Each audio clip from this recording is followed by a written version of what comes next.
The biggest sporting event in human history is about to happen.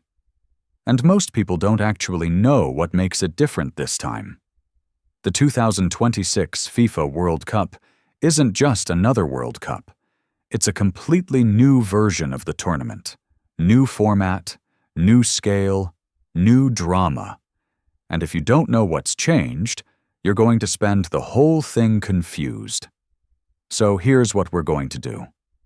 In the next few minutes, I'm going to walk you through everything you need to know. The format, the host countries, the favorites, the underdogs, and the one thing about this tournament that nobody is talking about enough. Let's go. Let's talk about size. Because this World Cup is massive, like absurdly massive. For decades, the World Cup had 32 teams. That was already a big deal. But in 2026, FIFA is bumping it up to 48 teams. That's 16 more countries getting a seat at the table. More nations, more stories, more upsets, and more games. A lot more games. We're going from 64 matches to 104 matches over the course of the tournament. That's almost double.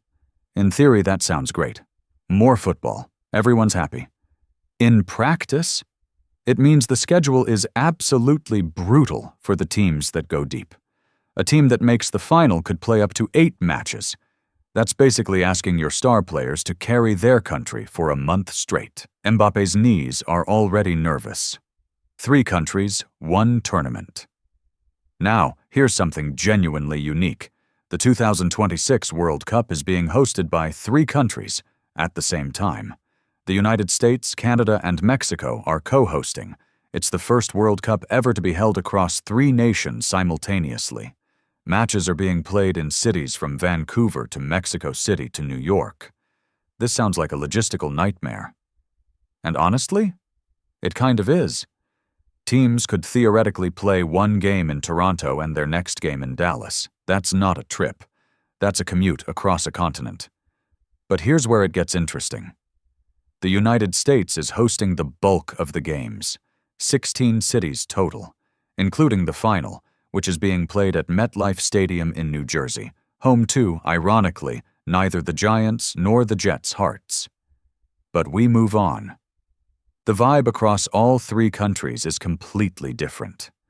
Mexico brings the passion and the altitude. Canada brings the underdog energy. The US brings the enormous stadiums and the 90,000-seat crowds that still need to figure out what offside means.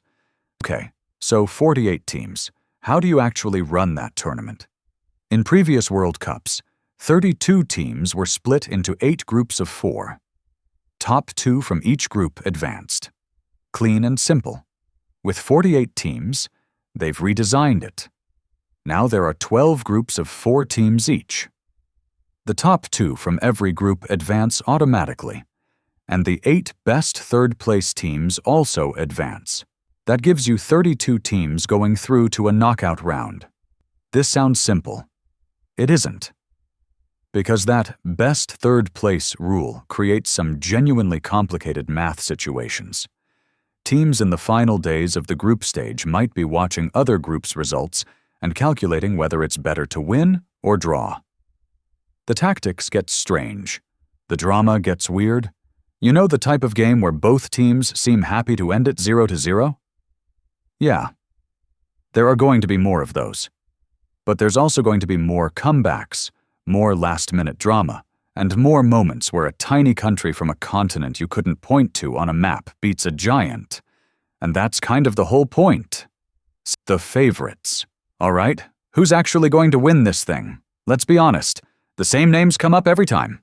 Brazil, France, Germany, Argentina, Spain. Argentina are the defending champions. They lifted the trophy in Qatar 2022 in what most people agree was one of the greatest World Cup finals ever played. Messi finally got his. It was beautiful. It was emotional. Grown adults cried in public and nobody judged them. But Messi will be 38 years old during this tournament. Whether he plays, how much he plays, and how much he has left, that's the storyline everyone is following.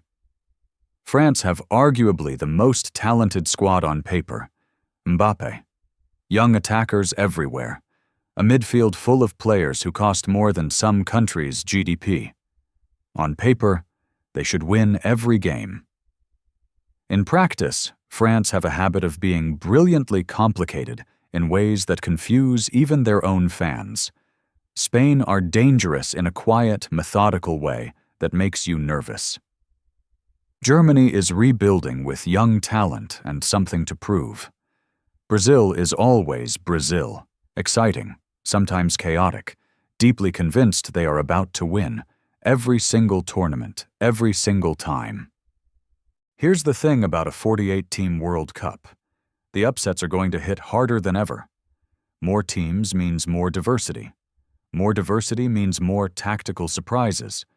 More tactical surprises means some household name is going to lose to a country you've never seen at a World Cup before. Morocco showed everyone in Qatar what's possible. They reached the semifinals. First African team ever to do it. They didn't just compete. They beat teams like Spain and Portugal, with organization, with heart, and with a defensive structure that made everyone else look confused. Teams like Japan, Senegal, Australia, and Ecuador have all shown they can go far in recent tournaments. In 2026, with one extra round before the knockouts, those kinds of teams have even more runway to build momentum and cause chaos. The group stage will have matches that barely make the highlight reel. And then the knockout round will have matches that break the internet. That's always how it goes. Section 6. Now, the United States is a host nation, which means they automatically qualify, which is good, because the U.S. qualifying process is a whole other soap opera we don't have time for. But here's what makes this interesting. The United States has a genuinely talented young generation of footballers right now. Christian Pulisic, Gio Reyna, Tyler Adams. These are players who've grown up in top European leagues. They're not just happy to be there anymore. Playing a home World Cup in front of 90,000 Americans who are just now discovering this sport through 4 years of hype and Netflix documentaries. That's a different kind of pressure. That's a different kind of energy. The U.S. probably won't win it, let's be real. But they could absolutely make noise. And on home soil, in front of those crowds, in those atmospheres? Stranger things have happened. Mexico, meanwhile, is hosting for the 3rd time. They're under enormous pressure. Their fans are among the loudest on the planet. They have the talent to reach the quarterfinals. Whether they do it is another question. Mexico at World Cups has a specific tradition of reaching the last 16, and then, well, you know, it's become a meme, a very painful meme. Okay, here's the part people skip over but actually changes everything: the money and the attention. The 2026 World Cup is expected to be the most commercially valuable sporting event in history. Full stop. The U.S. market alone is worth more to FIFA than any previous host nation. Sponsorship deals, broadcast rights, merchandise. We're talking numbers that make previous World Cups look like local tournaments. And that money changes how the sport is perceived in North America. The MLS has been growing for years. Lionel Messi playing in Miami right before a home World Cup was not a coincidence. It was a calculated move to plant a flag in American sports culture. If the 2026 World Cup lands the way FIFA hopes it does, football becomes a major American sport. Not fringe, not niche. Major. That reshapes everything about how the game is funded, covered, and played on a global level for the next decade. That's not just a World Cup storyline, that's a turning point. So here's where we started. The biggest sporting event in human history is about to happen. Now you know why. 48 teams, 3 countries, a new format with new chaos, defending champions who may or may not have one more run left, underdogs with something to prove, and a host nation trying to fall in love with a sport the rest of the world already adores. The 2026 World Cup isn't just bigger, it's a different tournament entirely. More unpredictable, more dramatic, and more globally significant than anything we've seen before. The one question worth sitting with is this. If the United States falls in love with football the same way the rest of the world already has, does the sport ever look the same again? Think about that. And if you want more videos that break down sports, money, and the stories underneath the stories, you know what to do. Subscribe, it's free, and we'll keep making it worth it.